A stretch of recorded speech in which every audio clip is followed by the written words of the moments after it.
Alright folks, Chapter 5, Common Support Problems. Now, depending on the industry that you go into, as a help desk person, your common problem may be different from the next guy's. When I first started at the help desk for Akron General, I was with Visiting Nurse Service, so I had a bunch of nurses that had laptops that were running around, and they would come back and they would do their charting and stuff, on the laptops.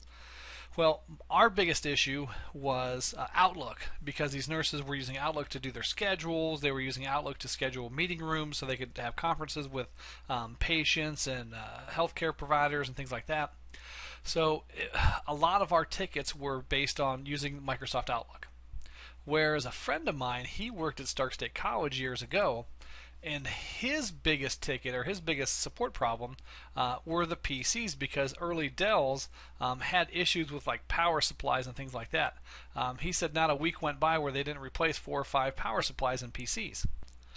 Whereas if you go to a bigger company like Diebold has a bunch of custom applications that nobody else has. So you might be troubleshooting a lot of those. So it all depends on where you go, like what you're going to be dealing with. Alright, so the objectives, blah. Alright, so common end user problems. Now, they break it all up into hardware problems, software problems, user problems, documentation problems, vendor problems, operating environment problems, and network problems. One of the hardest troubleshooting things, I guess, to kind of master is the ability to look at a problem and kind of decide right away where that problem is at. Now, obviously, sometimes it takes some questions and some probing and stuff like that. But a lot of times you can just walk in and just from hearing the problem, you kind of have an idea. So first we're going to talk about hardware problems, and they broke this down into 3 categories: installation and compatibility, configuration, and malfunctions. Now honestly, unless you're working for Best Buy and you're a Geek Squad, you're not going to have a lot of installation and compatibility problems. Where Geek Squad is, they're installing new PCs for people at their homes. They're walking them through how to do things. They may have compatibility problems with the operating systems, with whatever other devices that user has, that kind of stuff. Your average user is not installing anything or configuring settings on the PC. Most of your stuff for hardware is going to revolve around malfunctions.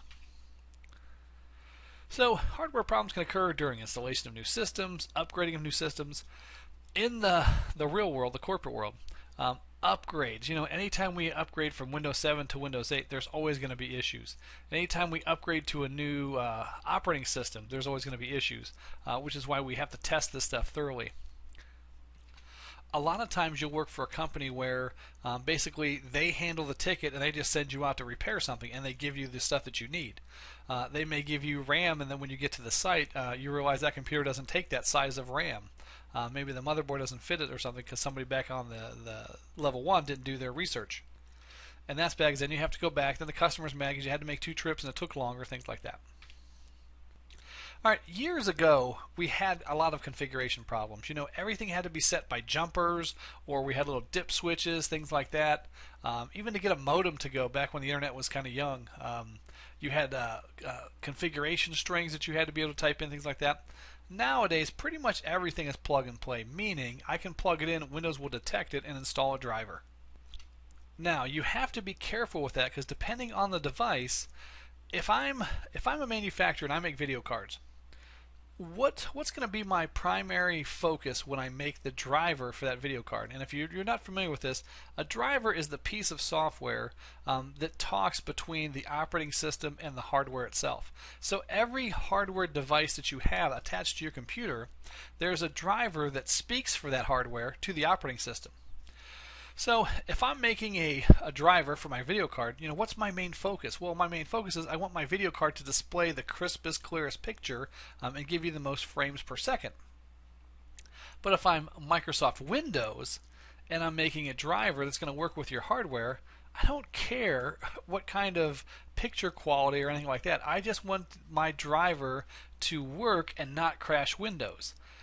Now, a lot of times there's not any difference that a regular user can see between the Microsoft driver and the manufacturer's driver, but a lot of times there are. So I always tell people, like anytime you're installing something new, always use the Windows driver first, like when you install it, because it's plug and play and that's going to pick it up. After that, then install the manufacturer's driver over top of the Windows driver. Because if it doesn't work, you can always roll it back. And 9 times out of 10, the manufacturer's driver is going to give you more features and better looking graphics and things like that than Microsoft's driver. All right, moving on to plug and play standards. That was an industry-wide thing. It started, I think, with Windows 95. Is where I'm guessing that started. That's the release where I remember kind of hearing that phrase, because before that, you had to make sure, like if you bought a Dell motherboard, you had to buy all Dell stuff for that. So there weren't a whole lot of industry standards at the beginning. And things were harder and harder to install. When you installed a video card, there were dip switches on the card that you had to set, and like when you installed a hard drive, you had to make sure that you went to the motherboard and configured the BIOS for the amount of sectors and bytes and different things like that. It was a pain in the it was miserable. Nowadays, you just plug a hard drive in and you're like, woohoo, I'm ready to go. All right, hardware malfunctions. This is what you're typically going to see, and depending on the model of PC that you get, you're probably going to see a specific type of hardware malfunction more than others. Like Dell. Dell's power supplies for their PCs are terrible. Well, they've gotten much better in the last 5 years, but 10 years ago, Dell was notorious for having bad power supplies. Most people, as soon as anybody that knew anything would buy a Dell, and they would just replace the power supply right away with a commercial brand. Because Dell, they actually put a service tag number on their PC. Because just giving Dell the model number of the PC, like the Inspiron 1200, didn't used to tell them what you had inside your PC. Because what happens with Dell when they first started out, they would buy 5,000 video cards from this company in China. Then they would buy another 3,000 video cards from this company in Taiwan. Then they would buy 10,000 video cards from this company in North Korea. So they would have this huge supply of video cards, and they would keep putting them in the same model. So your model could have the one from Taiwan, China, or Korea. So you really had no idea like what you needed unless you gave Dell the service number. So things have changed greatly since then. Thank goodness. All right, your book mentions a burn-in test, and you should typically run a PC for 48 to 72 hours if it's brand new. Now, a lot of this comes from the older days when they didn't solder chips into the motherboard. And if you turn things on and off too often, or the temperature, like every time you turn something on, power runs through things and it would get warm. Then you turn it off at night and then it would go cold. So what happens when metal gets hot and cold, hot and cold? It expands and contracts. And we used to have something called chip creep. And the chips would actually pop off the motherboard or the video card after a certain time. Nowadays, we don't get that because everything is soldered into place. But anytime you get a new PC, you should probably do some kind of burn-in test to make sure that everything's going to function well. If you just turn it on and it works, then you're like, oh, great, I'm going to send this out. There's a program called CPU Burn-In or CPU-Z, one of the two. And it actually allows you to set a test where it'll hammer the processor at 100% for whatever time you set it for. So you can set it for 48 hours and it'll hammer 5 of the 8 cores or something like that. So whatever you set it for. And it's nice, especially like if you're getting into overclocking and you're overclocking your card. You want to make sure that it's stable through your gaming session, because gaming obviously puts a lot of stress on things. So to run CPU burn-in for 4 hours, and it ran stable through my overclock, then I know my overclock is nice and stable and it's going to be good, so then I can just keep moving. Sometimes problems are harder to detect unless you do some kind of burn-in test. If people put the thermal paste on the CPU the wrong way, or they put way too much on there, at first, unless I stress that processor and kind of hammer it, it's not going to generate the temperature needed to show me that there's a problem. So you turn on a PC at work, it's brand new, like, oh, all right, this all works, I got Windows installed, I'm all set. Then you hand it to the user, and the user is a finance guy, and he pummels it using SQL database and his finance app and everything else that he's got going on. And he actually gets the CPU up to around the 75% level. Well, now it's going to generate so much more heat that now that thermal paste being too thick is going to kick in, and it's going to allow the processor to melt itself. So then after 5 or 6 days, his PC just blows up or whatever, and starts smoking, and he's like, oh crap, these IT guys, they got me a new PC and they blew it up already, blah, that kind of weird stuff. So just be careful. All right, so hardware malfunctions. What's most likely to fail? Electromechanical devices that have moving parts. Now, they say the hard drive printer. Obviously, printers are kind of designed to fail. That's why they give these inkjet printers out for free or for like crazy low cost because they lose money on the printers. But they make it up in the ink that they sell. Hard drives, years ago maybe, but not nowadays. Nowadays, hard drives are pretty stable. Power supplies are the one that we seem to still even have the most problem with. And I just replaced somebody's Dell power supply the other day. And the reason is, that power supply is doing a couple of different things. It's pulling alternating current from the socket. And then it's converting that alternating current into DC current. And then it's actually breaking that down into multiple DC voltages, 3.5 or wait, 3.2 or 3.3, and then 5 and 12 or something like that. I don't remember. I have to look at the book. So it's got a bunch of different jobs, and it requires a lot of airflow. Well, a lot of times that is placed right above the processor, which is the hottest part of the PC, and we know hot air rises, so the hot air from the processor goes right into that thing, which doesn't help it much. We typically put them in corners on the ground, and we kind of enclose them in between the desk and the wall, so they don't get a whole lot of airflow to begin with. And then the dog or the cat or the smoking, all that stuff just gets the dander just gets pumped in there. Eventually they get too hot and then they kind of burn out. So least likely to fail, they say electronic components. Your CPU and RAM, I mean, honestly, in 2 decades almost of working in computers, I think I've only seen somebody blow a CPU once. And I think I've only seen bad RAM, maybe, I could probably count them on my hands. So it doesn't often go out. All right, and then there's hardware diagnostic tools. One thing that I think is interesting that you should probably have in your toolkit is a power tester. And let me show you a nice cheap one. Now, most IT departments have something like this. So this thing is like $7. Yeah, $7.09. I've never heard of this company before, this E4City20. But this thing just has a bunch of different plugs on the side. Wait for this to load. But you can see that's a hard drive plug that's sticking there on the side. If I go to the other side, it has a SATA. There's the SATA plug. And then if I go to the other side, it has a, wait for it, a power supply plug. And then there's one for a floppy disk. There's the 6-pin connector. And then on the other side is that's the hard drive plug. Or I'm sorry, your main power plug. But then on the front, when you plug these different devices in, it'll tell you, whether it's good. Or whether you're getting all the power you need. If one of these lights is not on or it's red, you know that device or whatever, the power supply is not providing enough power for that device.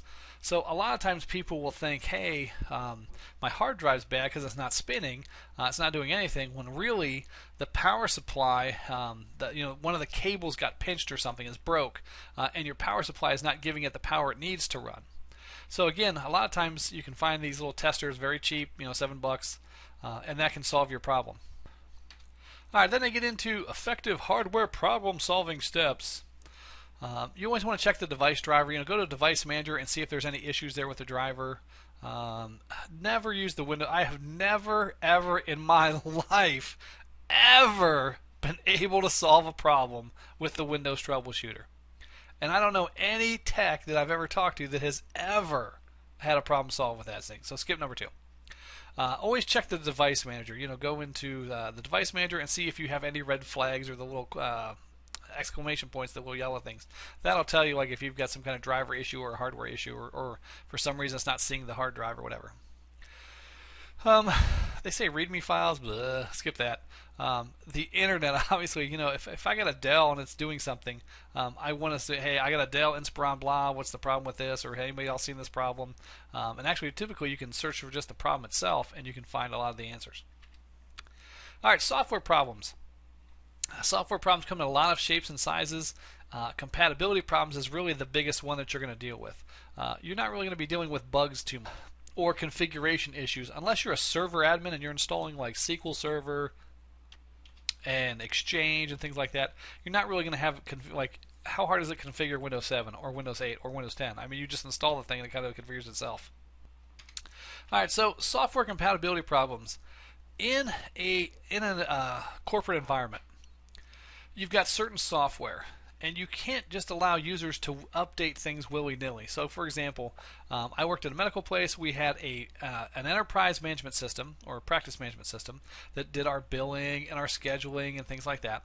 And then we had a electronic medical record system that the doctors could use to view their the medical records online. So they all did this using Internet Explorer, which was obviously the default on their laptops. So every once, and we would tell them, hey, Windows 9 is out. Don't install it yet because our vendor hasn't approved it yet. And then we'd always get one or two doctors that, I don't read those emails. I know everything, so I'm a doctor. And they would install Windows or Internet Explorer 8 or Internet Explorer 9.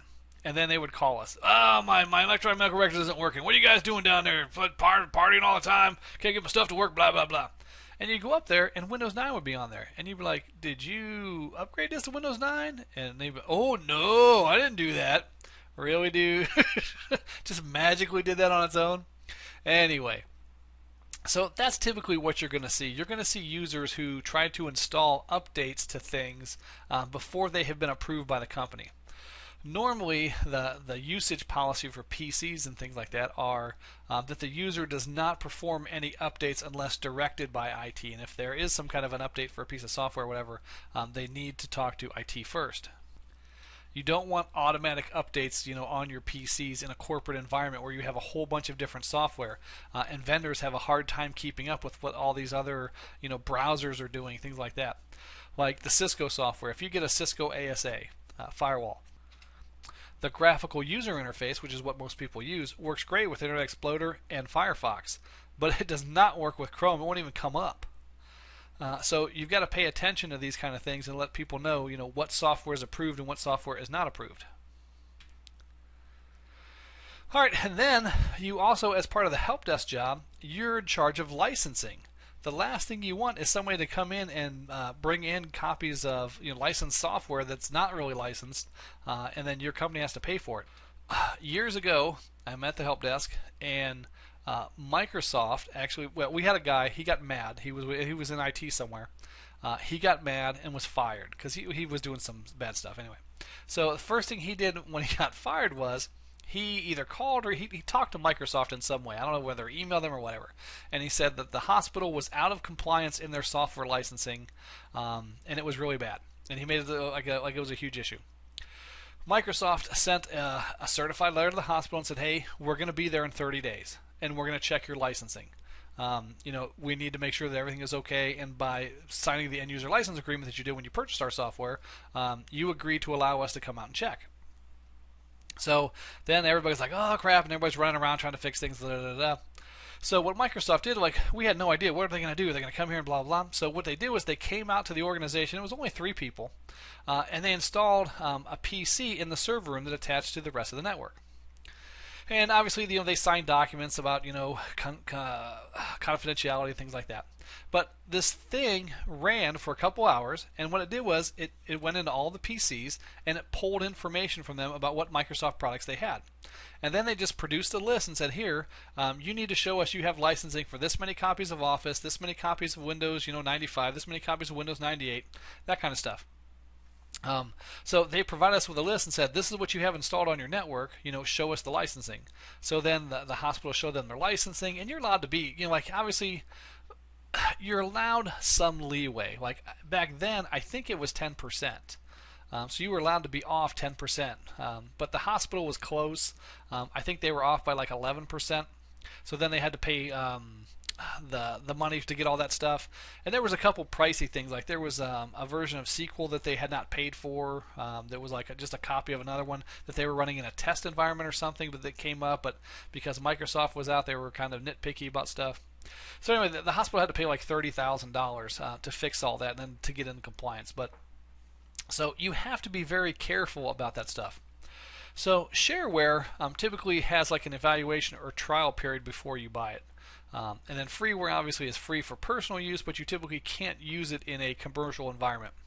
Then there's open source software that is free and is allowed for personal or business use, like Ubuntu. All right, with software, we used to run into compatibility issues and cause conflicts. Both software packages were trying to use, COM port 5 or 8 or something like that. We don't typically run into that anymore.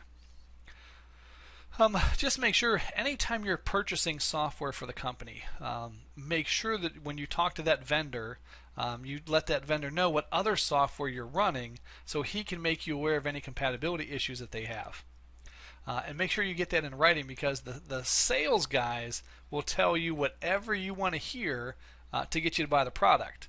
So you need to get it in writing. If you have it in writing, then they have to back that up. And if they can't, they have to give you your money back. So be aware of that. All right, configuration problems. Nowadays we don't typically have these configuration problems, but if you add new software that for some reason is not plug and play, you may have to configure that. I have years ago I had a wireless card and Windows didn't have a driver for that, so I had to install the vendor's driver and that kind of stuff. We don't typically see a whole bunch of those. Software bugs, again, all software has issues because it's produced by humans, and humans are imperfect. So you're going to see those. It's just make sure you're aware of whatever bugs that are out there. Microsoft has they used to have an email list where you could actually get on and they would email you, they send out group emails about when certain security flaws were identified, how to patch them up until they get a patch out, things like that. But basically, just follow your vendor's website. Once a week, check it out. What's going on? Are there any known bugs? And that way, if somebody has a problem, oh, hey, that's a bug. They just reported it here, and you're kind of informed on that stuff. All right, patches and updates. Just make sure you keep your users from installing this stuff unless they're ready. A patch typically has a few modules or software in it to fix bugs and things like that, where an update may be one specific thing. But regardless of whatever it is or how it's classified, you typically want to turn automatic updates off.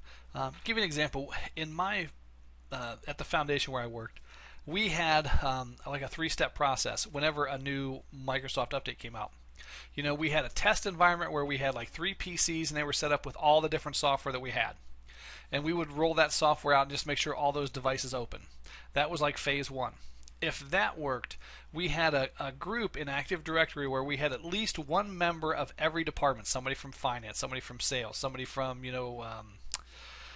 medical records, that kind of stuff. So there was one person, at least one person in each department that had agreed, and then we would send that like an email out to that group and say, hey, we're pushing out a patch today. Let me know if you have any issues. And we would push the patch out to that test group and let them test it.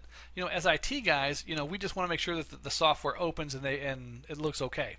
But the user will actually open it and do things in the software that are more likely to find bugs. So we would let the users run that for a week or two, and then we get their feedback, and if nobody reported any problems, then we would roll it out to one department. And then if that department was okay, then we'd roll it out to another department. So there was always that 3-step process. First we did in our testing environment, then we went into the production environment only but for the small portion, and then the third phase was we would roll it out department by department. Last thing you want to do is a brand new update comes out for like a Service Pack 8 or whatever for Windows 10. And you roll it out company-wide without checking it. And then next thing you know, everybody in the company, now suddenly nobody can get their email. And man, do the phones just light up like a Christmas tree. So you don't want to deal with that. All right, so then there's service packs that contain all the updates and fixes up to a specific point. But you guys kind of know this stuff. The software release, remember they all typically have a number. The main number, the first number, is typically a new version of it. So 2, 3, 4. And then the 2.0 is still basically 2, but they've added some bug fixes, feature fixes, things like that. Version 2 may come out, then they realize, oh, well, version 2 opened up this hole in Windows Media Player, and I need to patch this. So then that becomes version 2.1. Alright, so we've already talked about testing patches before we go live. Alright, if you've got a problem with a certain vendor software, they may give you a workaround or some other way around the problem. They may give you a menu bar command or a keyboard shortcut or something like that to get you around the problem. Alright, then there's software performance issues.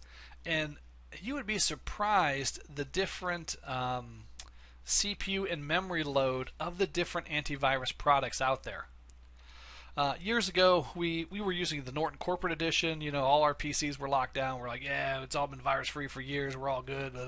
So we weren't even thinking about that. Well, somebody brought in a CD that they copied at home, had a virus on it, so we got kind of like right past our firewall and stuff. And the very first thing this virus did was shut down Norton. I mean, it was designed to shut down Norton and McAfee. You know, Norton and McAfee are the two biggest antivirus companies out there. So if you can shut their engines down, then you're like home free on probably 80% of the PCs out there. So the first thing this did was shut that down, and then it spread. And then when it was going to all the PCs, shutting down the McAfee or the Norton.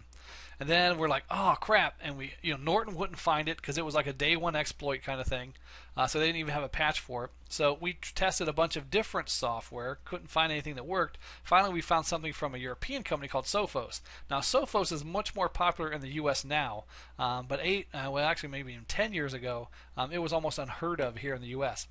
But Sophos was able to actually get in there, and they actually had a fix for this problem. So we, spent thousands of dollars, bought the corporate edition, and installed Sophos, and that killed the virus problem. But at the time, Sophos sucked up so much memory to run, even just running in the background, it was always scanning things. Anytime you wanted to open something, it would scan something. And it would suck up so many of the computer's resources that everybody was reporting across the industry that, hey, my PC is slower now that you put this on there. So then we had to all right, now we need to strip this off and put something else on there and just save the Sophos for when we have a problem.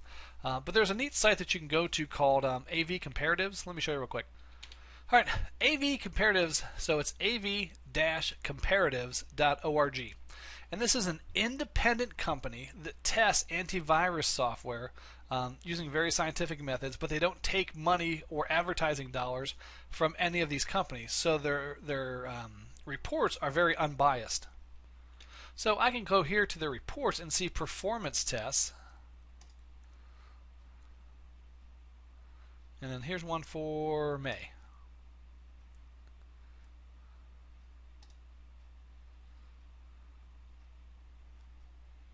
I'll let this load.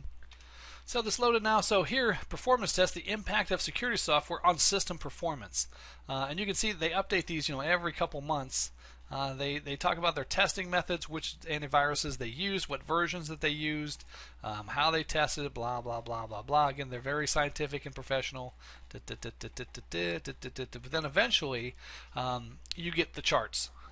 So this lab has a bunch of the exact same PCs, and they'll do the exact same thing on the exact same network with these PCs using, and the only thing that's different on them is what version of antivirus they have. Some have Avast, AVG, Avira, that kind of stuff.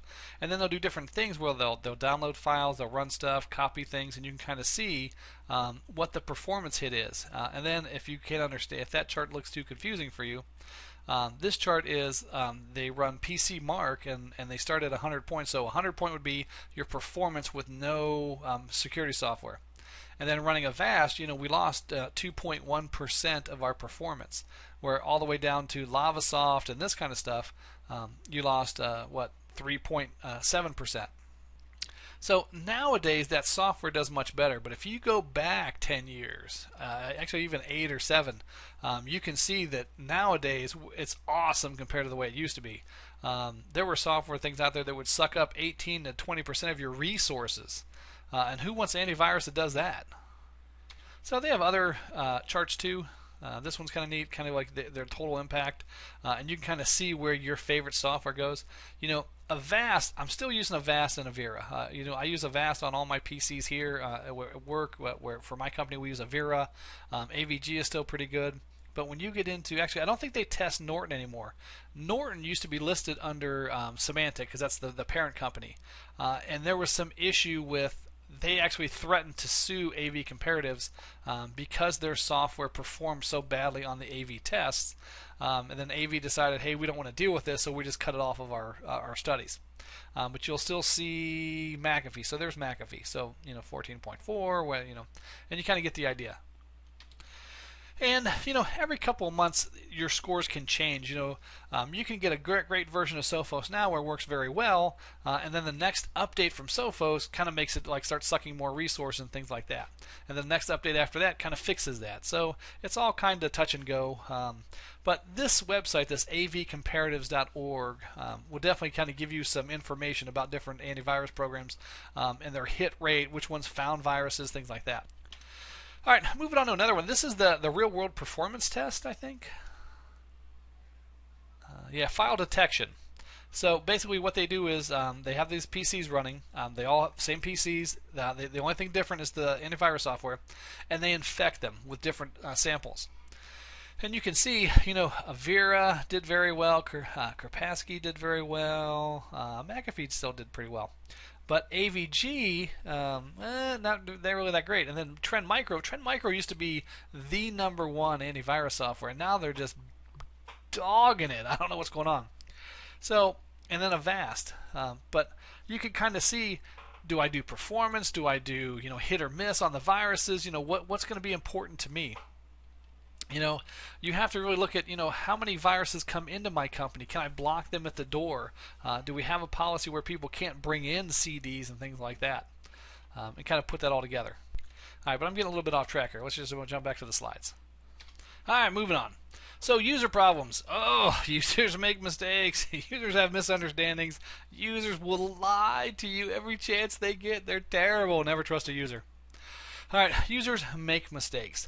They hit the wrong keystroke when they'll swear that I didn't. They'll do all kinds of weird stuff. I could talk about users for years. So, I have to tell you this one story. I can't help it.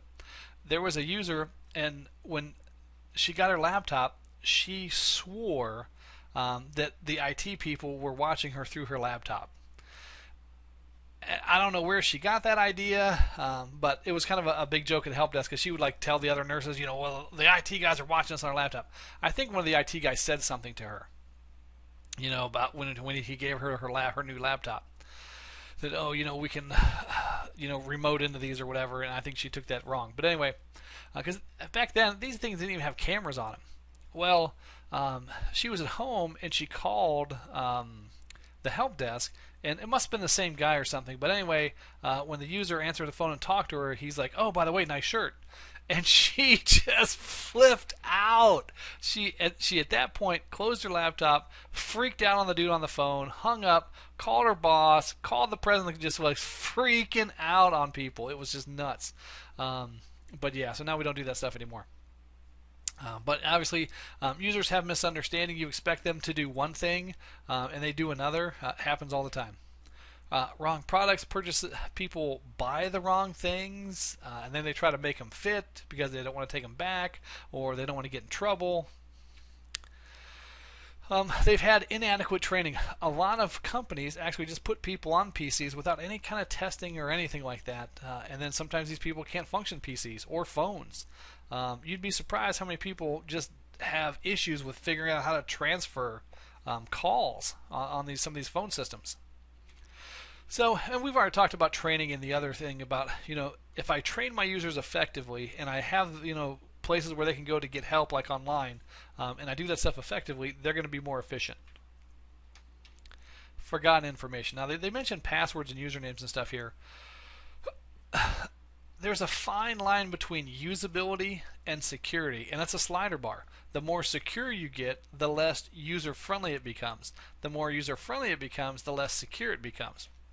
If you make your passwords require, 25 characters and you have to change them every 30 days, you can bet that there's going to be post-it notes all over the place with the passwords written down. We had to fire a cleaning guy one time because at night he'd come in at midnight and he'd be cleaning, and then once he got to a certain PC, he would just sit there and play video games all night or do stuff online because the username and password was on a post-it note right there on the PC. So users will forget all this information. So you kind of have to do what you can to fix that stuff. Normally, especially with the password, there's nothing they can do. They got to call the help desk. All right, documentation problems. Nowadays, there's so much different documentation you have to track. Every model and type of PC, every piece of equipment you have to have documentation. Here's the stuff that came with the PC. Here's the change log. The last thing you want to do is walk into a shift, and then 5 minutes later, after everybody has left, there's all these problems because the guy who left changed something and then didn't tell anybody. So you have to have some kind of change management documentation. So there's a lot of frustration that gets involved in that. All right, so examples of good documentation, right? Quick start guides, tutorials. This stuff is kind of self-explanatory. Vendor problems. Don't even get me started. Just anytime you're working with a vendor, make sure you've got documentation of what they said. It can't be a he said, she said. That doesn't work anywhere. And once you go to a CEO or a senior manager and you start doing the he said, she said thing, they just typically end up stopping you there because there's nothing your company can do to make a vendor back up their verbal word. There has to be evidence. And now we hear the term vaporware, but really not much in the corporate world. That's more in the gaming world. And that's software that does not really exist.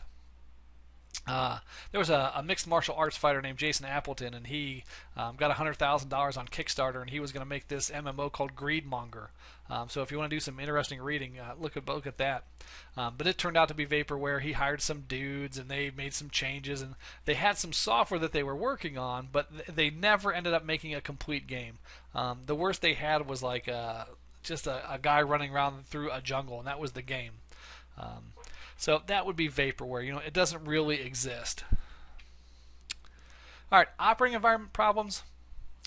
When you're running a server room, you have to have electricity, you have to have the right lighting, you have to have air conditioning. If your servers get too hot, they'll shut down. If power goes out, they'll shut down. So you got to have power coming in, and ideally you want it coming in from two different power grids, because if one grid goes down, usually if there's a power failure, it's in one grid. Very rarely is there a power failure in two connecting grids at the same time. So you want power from two grids. If you can't get that, you want battery backups on your servers. And then air conditioning. You want some kind of air conditioning. And you typically want two units, a primary and a secondary. And maybe they alternate by different days depending on how sophisticated your stuff is. When I first got to the foundation, they just had like an air conditioning unit kind of built into the wall for their server room. But as we grew and we went from 6 servers in one rack to having 4 racks and all filled with servers, we had to actually get some more commercial air conditioning. So we put 2 units on the ceiling, and one was a primary and one was a secondary. And one would run 3 days a week and one would run 4 days a week. And that way they both kind of alternated. If one were to accidentally shut down, the other one would kick in. You get the idea. And then backups. Do I have backups? Where are my backup tapes stored? We still very commonly store backups for the servers on tape because it's it's cheap. And nowadays, these tape backups run pretty fast. They're not like the old machines where you have these big, huge reels and stuff. They're a tape cartridge you can put in, and they run pretty fast, and they hold, terabytes of terabytes of data. Whew, time for me to go to bed. But we'll talk more about backup later on. And then there's network problems. Are they connectivity problems? Is it a server? Is it a hub? Is it a router? Is it a switch? We don't typically use bridges and gateways anymore. I'll talk to the guy who wrote this book. Hey, dude, what are you doing with the bridge? Anyway. It could be software problems. Maybe the operating system doesn't have the driver for the NIC card or something like that. Anytime somebody has an issue where I can't get to the internet, or I can't get to this resource, or I can't get to the server, or I can't log in, that's typically a network problem. And the first thing you want to do is from your computer see if you can get to that resource. And if you can, then you know that it's not a network problem, it's probably on their end. So that's a nice way to eliminate something. All right, troubleshooting on the web. There's pcsupport.about.com, Ask Dr. Tech. I don't even know if these sites are still working. But the best thing to do is make sure you're part of the vendor's website. All vendors, whether it's gaming software or commercial software, Dell, whatever you buy, they have some kind of support forum where people can post about different issues with their products. And most of them have like specific forums for specific pieces of hardware. Where you can go like, hey, I have a problem with I have an ASA 5505. So there would be one forum where I'll get news information and I can actually post issues with that kind of hardware. All right, so some troubleshooting. Tom's Hardware. Tom's Hardware has gotten really big over the last few years. It used to be a cool site where you would go and they would compare different things scientifically. They're still like that, but now they're kind of more commercial. There's a lot more ads and stuff on the site. But it's still a very good site. Just be careful. When you go to Tom's Hardware, they benchmark things with software. So you'll see like a benchmark rating where one video card will do 75 frames per second, another video card will do 85 frames per second, and you're like, oh, well, I want the 85 frames per second. But you have to ask yourself, what's the human eye see? Does he see those extra 10 frames a second? At 75 frames per second, am I going to notice a difference going to 85 frames per second? And the truth is, the average user cannot tell a difference. If you showed him two PCs, one running at 75 frames per second and one running at 85 frames per second, he would probably guess that the wrong one was running the faster video card. So make sure you take those numbers with a grain of salt. All right, so some troubleshooting websites, other resources. Google, Ray, Ask. Don't use Ask or ZDNet. About's not bad. All right, so problem solving. So in your book, there are 7 different problems that they list, and they kind of like show you like a walkthrough of the different things. Like the first one's called "Sounds Like Trouble," and then how to handle this approach, and the problem with modems and how to handle that kind of thing. So they give you them solving typical end user problems. And then that wraps us up with the summary, blah, blah, blah, blah, blah, blah, blah. Just make sure you remember, users lie, they're terrible, never trust a user. Even if they're giving you information, you still want to write that, you always want to document whatever the user says. Especially if it's a help desk ticket or something like that, because if you don't have documentation, you can't prove anything. So, again, the user's going to call you, everybody's down, or they're going to tell you so-and-so wants you to do something, and so document everything, then go do it, and then if something happens later on, oh, I never told you that. Well, here's where you called me, so I got the phone log showing that you did call, and here's where I made the ticket right after you called, so you get the idea. So, other than that, let's talk about what you got left this week to do. All right, this week in Angel, you've got a discussion where we're going to talk about why are so many computer problems traceable to user mistakes. This should be interesting. So remember, grading's getting tougher now. So full sentences, more than one sentence. You want to write at least a paragraph or two. Spelling, grammar, all that stuff will be looked at. And then on the web. And again, I'll check these to make sure all these links work. And then your quiz. So that about wraps it up. Remember, if you have any questions or anything, make sure you drop me an email. If you do it relatively earlier in the week, I can get back to you sooner so you have more time to work on whatever the answer I give you is.